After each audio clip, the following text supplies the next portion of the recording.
getting married. Many young people hope they find the person to share their life with. Yes, they do, and that dream has not changed much in decades, but what has is when they tie the knot. Tonight, a look at the changing model of matrimony. As Trevor and Sada Hussey reminisce about their relationship, they talk about what's changed. It's better. It's better, yeah, it's cool. It's just good knowing that she's locked down. The couple got married a month ago, but knew they were right for each other long before that. Their engagement lasted almost 4 years. After Trevor proposed, the planning started, picking vendors, going through details, but then a frank conversation. Right after college, we were like, okay, we just graduated, we're moving across the country together, like this is the next step.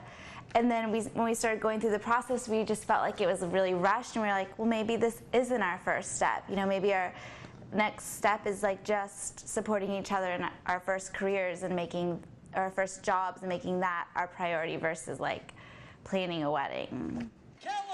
In her book, The Matchmaker of the Century, Helen Chin writes about making marriage the priority, then facing the challenges of careers and babies. You should do these things together, not separately. You're not just like do the work from 20 to 40, and then from 40 to 50, you want to do marriage and have a baby. No, you don't do that. You want to have a marriage, and you want to have a baby, and you want to have a career in the same time. It's the traditional way our parents and grandparents did it, Chin says, but not a model young people are following. The median age women are getting married is almost 27. For men, it is up to nearly 29. The study, Not Yet, looked at why. The influences range from the economic, such as career aspirations, to the cultural.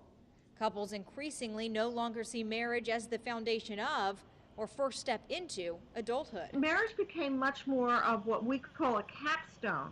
That is, marriage began to be thought of as something that happened after you had really made it, after you had really achieved your kind of middle class status, and not as a way of achieving that status.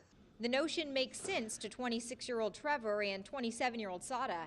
For them, getting married at this point in their lives just felt right. We both feel very comfortable with where we're at and where we're going, so it's more about each other now. Yeah. You know, not so much about our personal goals or individual goals. It's us. Turns out Trevor and Sada seem to be better off statistically in terms of divorce. The Not Yet study did look at the risk of divorce by breaking down the age people get married. They found if you marry younger than 24, you are at a higher risk. It obviously does not mean all couples, but if you go by the numbers, the best time to get married is at least 25. Now over to Dan. Emily.